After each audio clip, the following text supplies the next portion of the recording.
Hey guys, so for today we'll be starting up our new association, which will hopefully be a multi-season association, Dynasty. We've just finished our previous association over with the New Orleans Hornets. That was an awesome and very fun time, so hopefully you guys can check that out and subscribe. So let's start out this settings. So let's check out first of all A2 games as per usual. Team chemistry is on. Player roles as always is off because it's a terrible feature that has not been improved on for a long time. Trade deadline, of course, that's on. Override, definitely no. Never will be on. Our CPU trades is on. Preseason games, very iffy on that one actually.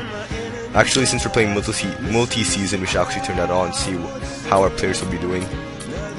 Customized league, that's off. And these things shall be... Actually, this one will definitely be an interesting feature. I'm planning to make this a faster paced playoffs, and I definitely think that the first round is very long. 7 games is too long, and I prefer a knockout mode where it's two games to win. That allows the 8 seed to actually come back faster. Like for example, our New Orleans Hornets, we had a hard time going to Game 7, etc. But NBA Finals should always be best of 7, per usual. And for the quarter length, let's go at 8 minutes. An 8-minute sim quarter length, of course, both of them. And for... I'm not sure 82. I think 82 games is too long as well, so put it down to 39 games is too short. 58 games should be good. So let's start it off right now. And of course, which team shall we choose? Dun dun dun dun. Lame ass music. Let's check who should we choose. And for us, it will be the Boston Celtics. I want it to be a multi-generation dynasty. I'm definitely going to be choosing the Boston Celtics, my favorite team of all time. I believe they're also the greatest team of all time. Even in sports franchise history, I believe. That's just my favorite team, the Boston Celtics. So let's go ahead and just type out Boston Celtics right there. So those are my backups, by the way. I had a lot of backups for NOH, both of them. Because, you know, I tend to screw up a few things here and there. And draft 13, of course, because 14 is way too advanced. I heard 14 is actually the greatest so far. It's a revolutionary draft, supposedly. At least that's what the early scout reports say. We'll just check out, first of all, how it's looking so far for us. And just check out the positions. Point guard, Rondo. Then again, Jason Terry plays regular point guard anyway. And 11 million, decent salary for a guy that his contribution. Avery Bradley, of course. 80 overall, doing very well. Courtney Lee. Too many shooting guards, I believe. Barbosa, though, is a very good player, so I may or may not keep him. Rondo, definitely a keeper. Bradley, a keeper. Jason Terry, no, probably will trade him. He's getting too old, and maybe one season, maybe we'll win a championship and then trade him. Barbosa, probably trade him. He's too old. Courtney Lee as well, so we're going to be revamping this. Hopefully get a decent backup point guard and a decent backup shooting guard. Going to the small forward, Paul Pierce. May or may not keep him, actually. I'm a huge Celtic homer, so I'm a huge fan of Paul Pierce. But at this point, I think we have to do what's good for the franchise. And I've seen a lot of interesting offers for Paul Pierce. You know, you can get Michael Kidd-Gilchrist, for example, which the Celtics would definitely do in real life, assuming that they give enough value back and they can still run a championship. And Jeff Green, keeper as well. I'm planning a Avery Bradley, Jeff Green, Jason Sillinger, backup and then starting 3. Because 3 of them are the new big 3 of Boston. I call them the BGS.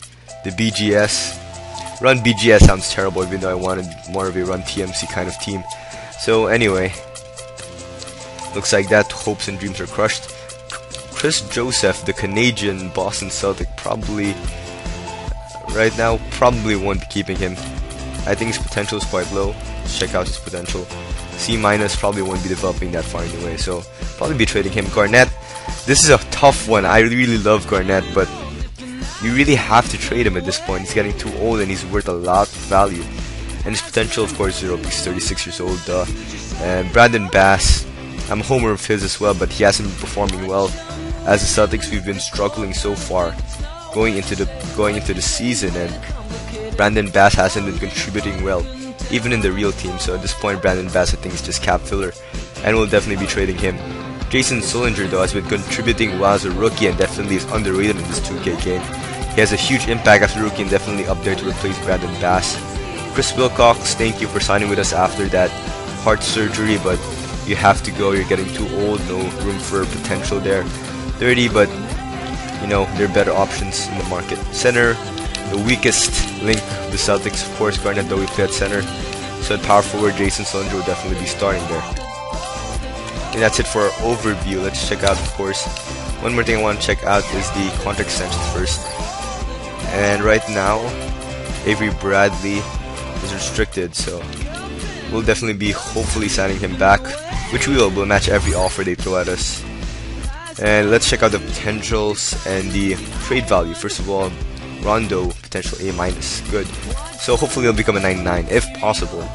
I think his cap's around 92, 93, which sucks, but you know, that's how 2K is made. And Garnett, 3 stars, 3 stars, 3 stars. I'm very happy with Bradley.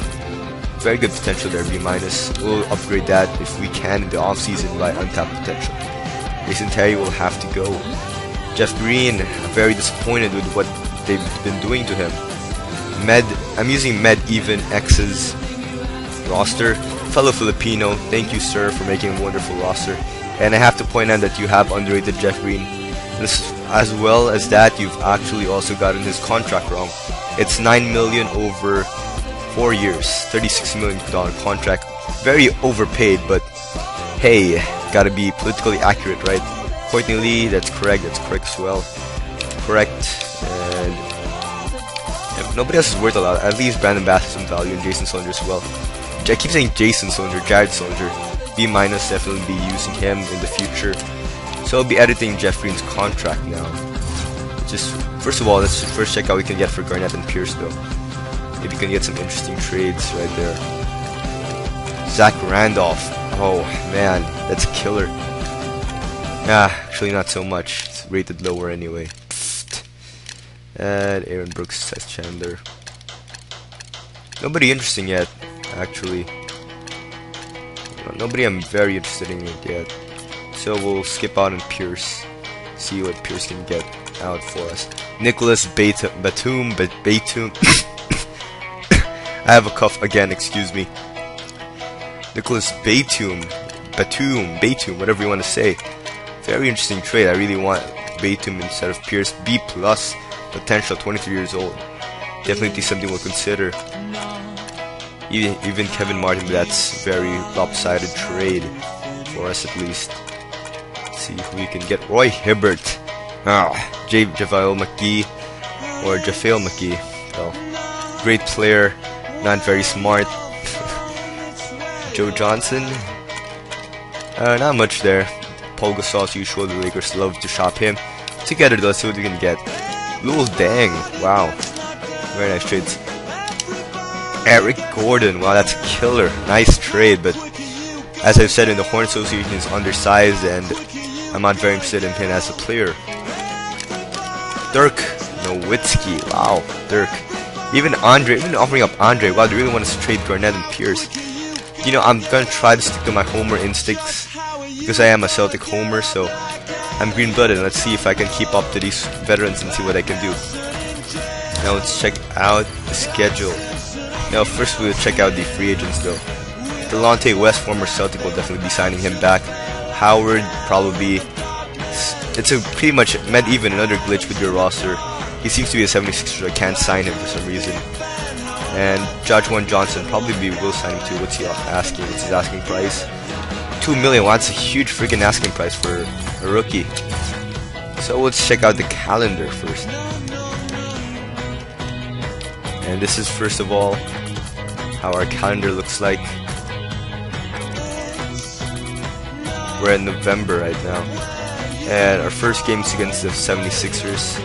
Then against the Knicks. Which I'm not sure why. I'm pretty sure that our first game supposedly was against Miami. If we're talking about being legit and all. Actually, I'm not sure. I think our opening game was against Miami. That's what I believe at least, anyway. Alright, out of the team previews, let's go ahead and check out some trades here with Chris Joseph, Fab Melo, and Jason Collins, of course. Jason Collins is probably a player we'll never be using again, and Fab Melo is not developing well in the game, as so is Chris Joseph. Very underrated in this game, so we'll have to trade him. Brendan Haywood, of course, a very big steal for us. But as usual, we're gonna have to sign some free agents just to bolster up the roster. And Juwan Johnson, our previous first-round pick, very interesting player. But however, we're not gonna sign him purely because he is asking for too much money. But Delonte West, however, is willing to play for us for a championship on a lesser price. Definitely we're going to sign him and reward that loyalty. And we're going to also be signing Kenyon Martin. He just came from the Nuggets and China last year. We also signed him last year. We're going to accept that. Probably gave him too many years, but then again, 100,000 is still a lot in real life money. And we're going to be trading Leandro Barbosa, Courtney Lee, and Brandon Bass for Roy Hibbert and scraps and a second-round pick.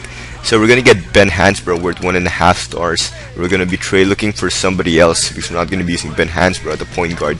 We already have too many point guards anyway. We're just looking for some trades here. And here we're going to be able to find interesting trade here. Not a Decolo, interesting trade. Not going to take that, however. We're going to go ahead and check out what the other trades here. And here, Marquis Teague was a very interesting one. Of course, Radmanovic is a useless player, so we're going to get somebody else.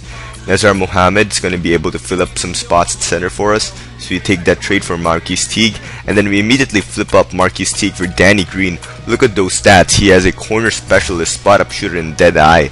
That's definitely more than enough to replace Courtney Lee. And we take that trade and ask for a first-round Spurs pick because Brandon Haywood is worth that much. We wanted to get Donnie Darko here, but then he's asking for too much money again. I don't know why the game is systemized for the free agents to ask for too much money. They should actually be asking for a minimum, which the game doesn't provide, of course, a veteran's minimum. So I guess you can't really blame them. And then we signed Chris Birdman, of course. Birdman is a great player that would probably be able to serve well as our backup center. And just checking out our roster, we are very deep in each position. Look at our power forward. For once in the Celtics' whole career as a big three, we finally have a very good front line. Roy Hibbert, of course, not really sure how good he will be in this game, but we're going to try it out anyway. And one thing I want to check out in this dynasty is I want Rondo to become a superstar of his own. Not exactly an elite scorer, but I want him to be a distributor and be able to shoot it up like Chris Paul. So you can see here his shooting is not very good. Wide open, still B+, B, and B-. Not very good stats, and he even misses wide open ones. So we're going to definitely be upping up his shooting skills through the drills. And of course, the drills here can be abused, so we're going to be doing that every week with the drills. So probably going to get him to a Ray Allen-like shooting form at around maybe by the end of the playoffs. Probably by the playoffs he'll be shooting like Judas Ray Allen. Anyway, that's it for the video today, guys. See you guys in the next video. Please subscribe.